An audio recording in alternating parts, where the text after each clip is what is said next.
నజరేయుడైన యేసు ప్రభువ, మీ మహాకృపను బట్టి నిన్ను స్తుతిస్తున్నాం. ఎనలేని మీ ప్రేమ, ఎనలేని మీ దయా దాక్షిణ్యములను బట్టి, కనికిరాన్ని బట్టి మా శిరస్సులు మీ బంగారు పాదముల మీద ఉంచి నమస్కరిస్తున్నాము తండ్రి. ఎంత గొప్ప దేవుడు ప్రభా! మంచి వారిని, చెడ్డవారిని ఏకరీతిగా ప్రేమించే గొప్ప దేవుడు స్వామి. మమ్మల్ని ప్రేమించిన ప్రేమ వర్ణించటానికి వీలు కానిది తండ్రి. ఈ ఉదయకాలమందు ప్రభా, మేము నా తండ్రి నీ వాక్యమును విని మా జీవితంలో సరిచేసుకోవటానికి సాయం చేయండి. మానవులుగా పదే పదే మనుషుల ఎదుట నిలబడి వారికి వీరికి పోల్చుకుంటూ ఉన్నాం. మా పోలిక నీ వాక్యం ఎదుట నిలబడి మమ్మల్ని పోల్చుకోవటానికి నేర్పించండి. నీ వాక్యపు అర్థంలో మా నిజ స్వరూపమును చూసి మా జీవితంలో ఉన్న కళంకాన్ని కడుక్కోవటానికి మీ పాదముల చింత పశ్చాత్తాపపడి పవిత్రపరచబడుటకు కృపదయ చేయమని యేసు ప్రభుల వారి నామంలో ప్రార్థిస్తున్నాను తండ్రి. ఆమెన్. ఆమెన్. అహష్వేరోషు రాజుగారు తన అధిపతులకు అందరికిని, అంటే పారసీక దేశంలో ఉన్న వారి కొరకు, మాధ్య దేశంలో ఉన్న పరాక్రమశాలులు, ఘనులు, సంస్థానాధిపతులు అతని సన్నిధిలో ఉండగా, ఆయన దరిదాపు ఆయన మహిమగల రాజ్యం యొక్క ఐశ్వర్య ప్రభావములను, తన మహత్యాతిశయము ఘనతలను అనేక దినములు, అంటే 180 దినములు కనపరిచాడు. ప్రియులారా, నన్ను గమనించాలి.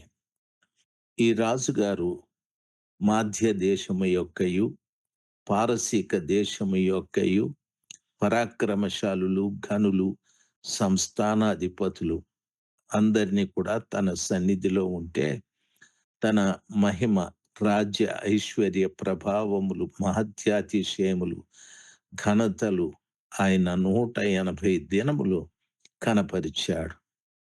ప్రియులారా, ఈయన 127 సంస్థానాలకే అధిపతి.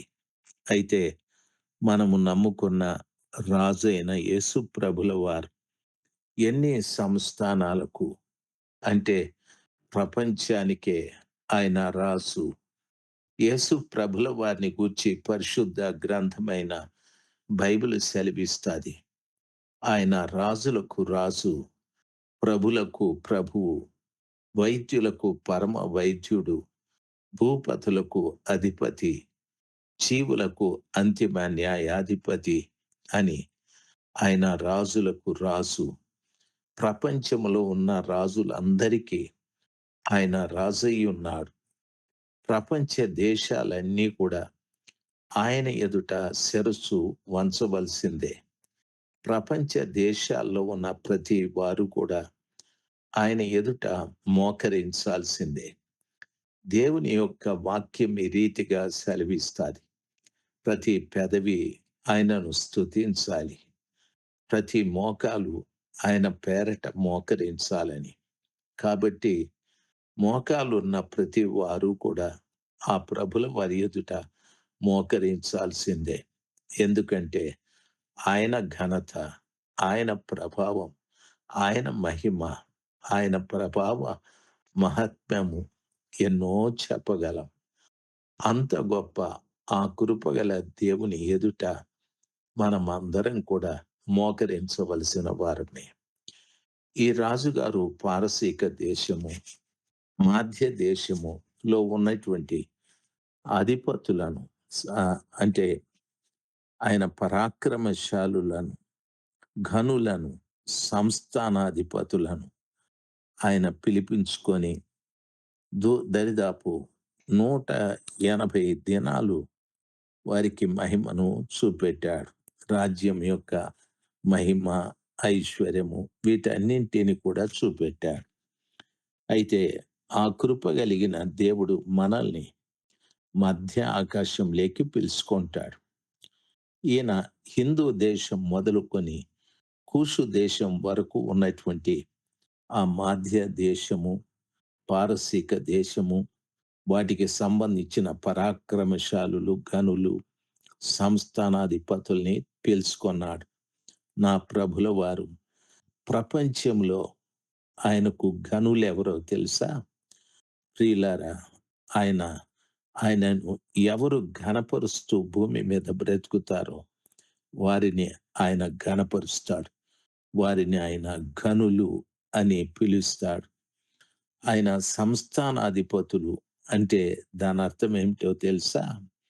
ఆయన సంస్థానం, సంఘము, సంఘాన్ని ఎవరైతే సక్రమమైన పద్ధతిలో నడిపించుకుంటూ వస్తారో ఆయన చిత్తమును ఆ సంఘానికి బోధిస్తూ ఆయన చిత్త ప్రకారంగా నడిచేటట్టు ఎవరు సంఘాన్ని నడిపిస్తూ వస్తారో వారందరూ కూడా సంస్థానాధిపతులు అని చెప్పచ్చు. తరువాత పరాక్రమశాలులు అని చెప్పబడి ఉంది. పరాక్రమశాలులు ఎవరో తెలుసా? ఎంతో క్రైస్తవ్యానికి వ్యతిరేకంగా ఎందరో లేచారు. రాజులు లేచారు. ఎన్నో మతాలు లేచాయి. ఎన్నో కులాలు లేచాయి. జాతులు లేచాయి. ఎంతో మంది లేచి క్రైస్తవ్యాన్ని అణగదొక్కటానికి ఎందరినో చంపేశారు. నిలువున చంపేశారు. ప్రియులారా, గమనించాలి. రకరకాలుగా రంపాలతో కోశారు. మండే అగ్నిలో పడేశారు. భయంకరమైనటువంటి హింస జరిగాది. అయినా యేసే దేవుడని ఖచ్చితంగా నిలబడ్డారు. యేసు ప్రభుల వారి రాజ్య విస్తరణ కొరకు వారు పరాక్రమశాలులుగా నిలబడి వారి ఎదుట కనిపించేది ఇదిగో మమ్మల్ని అగ్నిలో వేసేవారు అని కాదు. వారి ఎదురుగా సాతానుడు నిలబడి వారిని పరిహాసం చేస్తూ ఉన్నాడు. మీ దేవుడైన యేసు ఏం చేయగలడు? ఇప్పుడు మీరు అగ్నిలో పడిపోతున్నారు. మీరేం చేయగలరు అని పరిహసిస్తూ ఉంటే మండే అగ్నిని కాదు, అగ్ని వెనకున్నటువంటి సాతానుని చూసి వారు పోరాడుతూ మేము సాతానుడిపై విజయము సాధిస్తున్నామని వారి పరాక్రమాన్ని వెలిబుచ్చారు.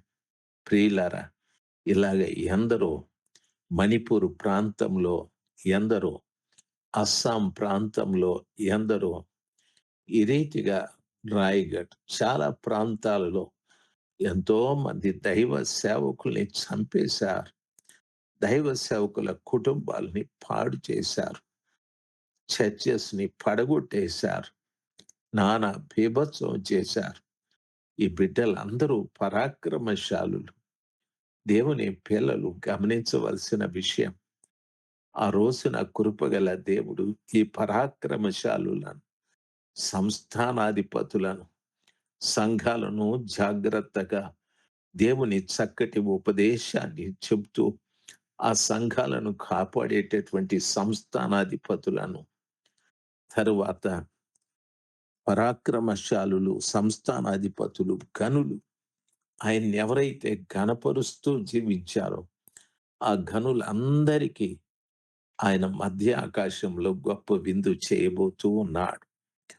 ఈ అహష్వేరోషు రాజుగారు ఆయన షూషను కోటలో తానున్న ప్రదేశంలో ఆయన విందు ఏర్పాటు చేస్తే నా రాజైన యేసు ప్రభుల వారు మధ్య ఆకాశంలో విందు ఏర్పాటు చేస్తాడు.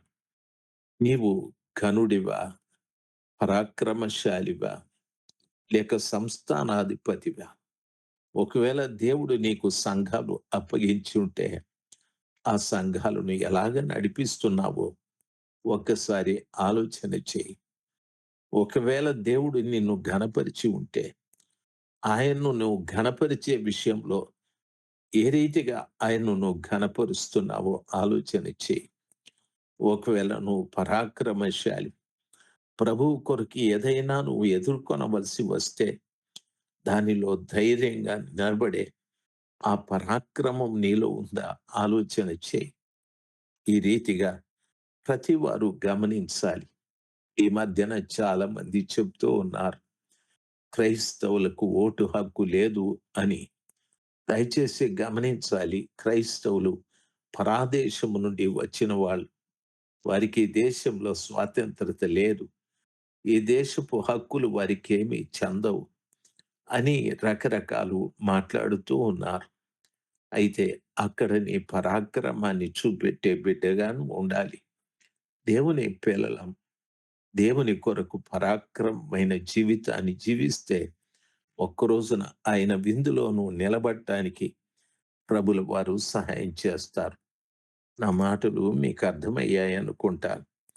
కాబట్టి భూమి మీద జరిగే విందు వినోదాల కంటే మధ్య ఆకాశంలో ఆ కృపగల దేవుని సన్నిధానంలో ఒక సంస్థానాధిపతిగా, ఒక పరాక్రమశాలిగా, తరువాత ఒక ఘనుడివిగా ప్రభు ఎదుట కూర్చొని ఆయన వైభవాన్ని చూడటానికి మనము సిద్ధపడుదుముగాక.